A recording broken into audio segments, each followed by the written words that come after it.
Bonjour, je vous propose aujourd'hui d'apprendre à peindre la fourrure avec ce petit koala. Donc je vais vous montrer que la tête. Alors je comprends bien que c'est frustrant, mais il y en a quand même pour 3h30 pour avant, enfin le koala et puis l'arrière-plan. Je devrais être bientôt en mesure de vous proposer la vidéo en temps complet. Pour l'instant, je suis toujours en panne d'internet, donc c'est compliqué à gérer. Et déjà pour mettre cette vidéo là d'une quinzaine de minutes, ça n'a déjà pas été facile. Alors, une fois qu'on a fait son esquisse, on humidifie la partie, donc il faut travailler par partie, hein, par zone. Donc moi j'ai pris la zone la zone qui est grise là autour sur la tête, sans les oreilles, et j'ai humidifié donc cette zone et j'ai ajouté un mélange. Le gris, c'est de la terre de sienne brûlée avec du bleu d'outre-mer. Et là, j'ajoute exactement les mêmes couleurs, mais avec un mélange différent. C'est-à-dire que quand vous faites votre mélange, vous pouvez choisir. Si vous mettez un peu plus de bleu, vous aurez le gris bleu que j'ai eu en premier. Si vous ajoutez un tout petit peu plus par rapport au bleu, hein, un peu plus de terre de sienne brûlée, vous aurez un gris qui va vers le marron. Et le jeu, c'est d'arriver à superposer dans l'humide donc avec le pinceau rond numéro 10, les couleurs. Alors après, je l'ai fait, moi j'ai pas trop respecté, j'ai changé l'orientation de la lumière, hein, si vous voyez au niveau de la... Plutôt qu'elle vienne en diagonale, moi je l'ai mis plutôt de face. Mais par contre, vous remarquez que j'ai humidifié en deçà du contour de la zone. C'est-à-dire pour l'oreille, ça se voit bien, pour la tête aussi. C'est-à-dire que si vous mouillez jusqu'au bout, vous aurez forcément, quand ça va diffuser, une partie qui dépassera votre contour. Alors ça peut ne pas poser problème. Là, ça pose un petit peu problème parce que du coup, ça bouge les proportions de la tête, en fait, hein. Voilà. Donc ensuite, avec le pinceau essoré, ce que je suis en train de faire là, c'est de diffuser de manière à ce que ça suggère les poils de la fourrure, hein, sur le bord. Et là où je ne veux pas de traits trop...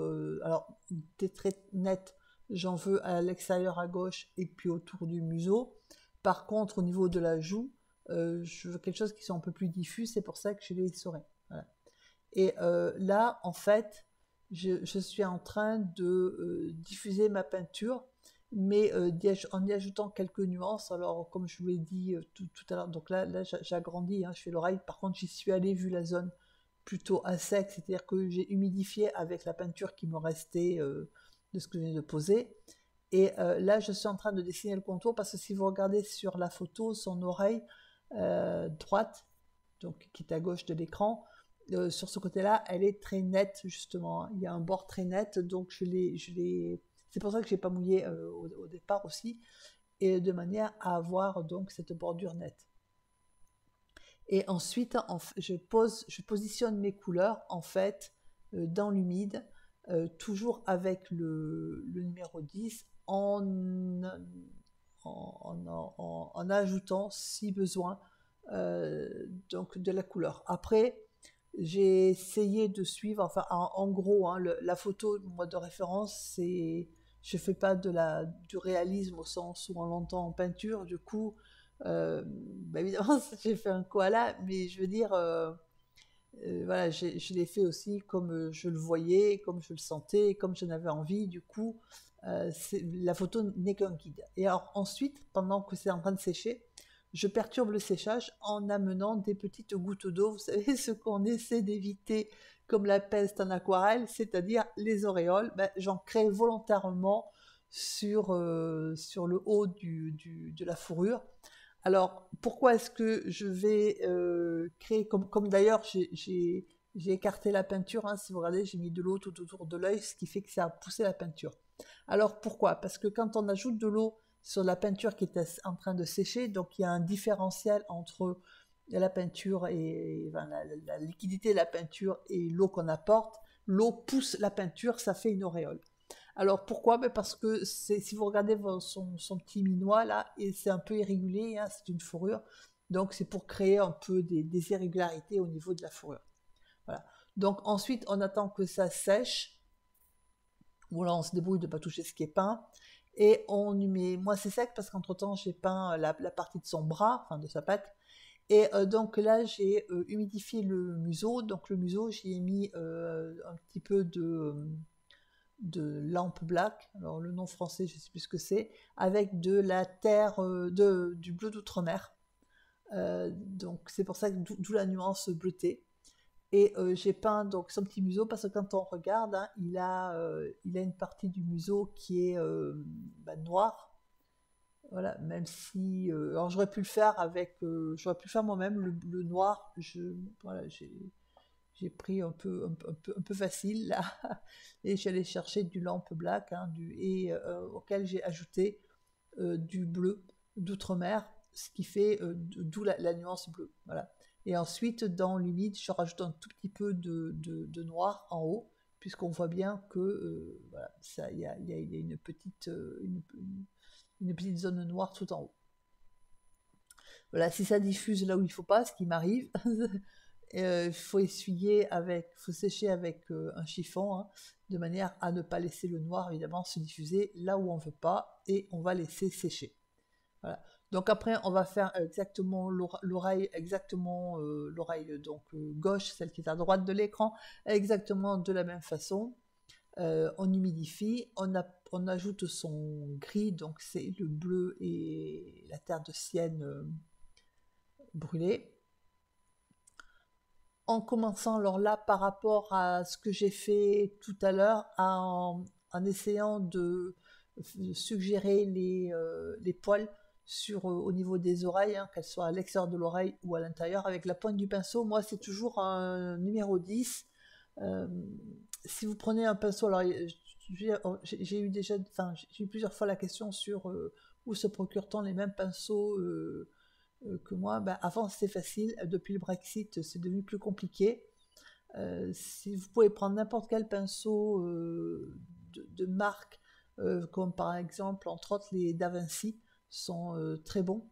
Les pinceaux sable ou imitation. Alors, sable, c'est la fourrure véritable, hein, c'est du poil véritable. Imitation sable, c'est du synthétique, mais c'est une très bonne imitation. Moi, ce que j'ai, c'est de l'imitation sable. Les vrais sables sont dorés de cette marque-là. Voilà, les argentés, le manche argenté sont des imitations sable. Da Vinci ou Windsor, entre autres dans la gamme Gottman, je veux dire, propose exactement le même type de pinceau. Si vous prenez, donc ce que je vous conseille, c'est d'en acheter un, de l'essayer et voir si, avant d'en acheter plusieurs de la marque, de manière à voir si ça vous convient. Parce que moi, il y a des marques ils sont trop mous en fait pour moi. Donc, mais si vous prenez des imitations sable ou des sables, normalement, c'est, ça devrait être bon en matière de dureté. Voilà. Alors, entre-temps, j'ai ajouté aux oreilles de la terre de sienne naturelle. Et donc là, je continue le museau exactement de la même façon. J'ai juste ajouté un tout petit peu de rose que j'avais sur la palette. Alors si vous n'avez pas de rose, vous pouvez ajouter de la lizarine par exemple, mais très dilué, c'est-à-dire qu'il faut un rose ou un rouge très dilué qui donne une petite coloration rosée là au niveau de la bouche. Voilà. Et ensuite, on fait exactement c'est toujours le même procédé, c'est-à-dire qu'on humidifie et on mélange les couleurs dans l'humide. Et je vous conseille de faire votre gris plutôt que parce que des gris ça existe dans le commerce, hein, plutôt que de l'acheter tout fait, de manière à pouvoir varier les nuances comme ça. D'ailleurs, si vous regardez, même au niveau des nuances, même quand on prend le gris bleu, c'est-à-dire le mélange bleu outre-mer et terre de sienne brûlée en mettant un peu plus de bleu, juste en apportant de l'eau, on voit bien que la nuance de gris, en fait, justement, ça offre plusieurs nuances entre le plus foncé et puis un gradient, hein, qui va vers le très très clair. C'est exactement le même effet avec le gris marron. Donc ça, vous l'obtenez si vous faites votre mélange en fait, hein. Si vous achetez le mélange tout prêt, forcément, il n'y a pas toutes ces nuances. Alors, pour le bras, en fait, pardon, pour la pâte, euh, parce que là, elle est un peu plus claire, donc je l'ai humidifiée. Alors, moi, j'ai pris soin euh, d'absorber le graphite, le trop-plein du trait, hein, de crayon, avant de mettre la peinture, de manière à ce qu'on ne le voit pas. Je le fais au fur et à mesure, parce que là, c'est quand même un peu... Alors, pas complexe, parce qu'en fait, c'est pas très compliqué, par contre, c'est un petit peu long à faire. Et je ne l'ai pas fait d'un coup, hein. Du coup, quand on gomme tout, après, moi j'ai des problèmes pour m'y repérer, donc du coup, je le fais au fur et à mesure. Donc voilà, c'est exactement le même principe, hein, c'est-à-dire que j'ai humidifié et j'ai ajouté donc mon gris, auquel là j'ajoute donc de la terre de sienne très diluée, en laissant des parties blanches. Voilà, de manière à, puisque le panda il est ivoire, hein, au niveau du poitrail et du dessous de bras. Voilà, j'ai choisi de le faire comme ça. Donc toujours dans l'humide. Alors, et pour raccorder les zones, puisqu'on voit bien que sous la tête, il y a une zone de fourrure un petit peu plus foncée, ce que je fais, c'est que je rumidifie la zone et j'ajoute un petit peu de peinture foncée avant. Bon, alors je suis désolée pour le bruit, parce que quand c'est pas les travaux, c'est sans les avions, les hélicoptères, enfin bon, bref, il y a toujours quand même un peu de bruit. Voilà, donc ça c'est pour le... Alors à partir de là, une fois que vous... Enfin, je veux dire, en voyant comment on fait la tête et le bras, vous pouvez faire tout le reste, hein, parce qu'après c'est exactement la même chose. Alors là, il m'était un petit souci, c'est-à-dire que j'ai commencé à faire l'arrière-plan, et bah, y a de l'eau qui est rentrée, et vous avez vu que ça commençait à faire une auréole, donc pas de panique. Si ça vous arrive, ben, j'ai réhumidifié et j'en ai profité pour rajouter donc des couleurs. Donc là, c'est plutôt le gris un peu plus marron. Et comme ce sont des peintures transparentes, elles perdent pas en fait ce qu'il y a dessous, ce qui fait que ça vous donne une profondeur, hein, puisque bon, les poils de l'animal, ils sont très denses. Et donc, selon leur orientation avec la lumière, bah, ça donne des jeux de couleurs. Et là, en fait, ce qu'on essaie de reproduire ou de suggérer, c'est ce phénomène-là. L'objectif n'était pas forcément de recouvrir entièrement la zone déjà peinte, hein, mais d'apporter un peu plus de punch dans les couleurs et voire de nuances. Et là, avec le pinceau numéro 2, on en profite pour suggérer les poils, alors qu'ils soient à l'extérieur ou à l'intérieur en fait de l'oreille. Voilà. C'est-à-dire que mon pinceau là, il a pas de peinture, il utilise la peinture que je viens de poser en fait, hein, avec le 10. Voilà, je l'ai pris avec le 2 parce que c'est plus facile, hein, c'est plus petit. Et donc là, avec donc le pinceau, donc le 2, le 4, pardon, je suis en train de commencer l'œil. Donc l'œil, je l'ai pris en bleu, au-dessous, j'ai mis du bleu, voilà, du bleu d'outre-mer, alors dilué, voilà. Mais j'ai commencé par faire le fond de l'œil en bleu, parce que quand on agrandit la photo, c'est un petit peu voilà, c'est un petit peu bleu.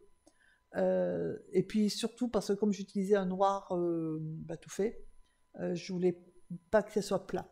Et donc ensuite j'ajoute du noir, alors pas dans tout l'œil, mais une partie. Alors au passage là, j'ai fait une bêtise que j'ai rattrapée après, mais c'est vrai, la forme de l'œil, voilà, je l'ai peinte dans ce sens-là, et c'est pas forcément une bonne idée, parce que c'était pas tout à fait...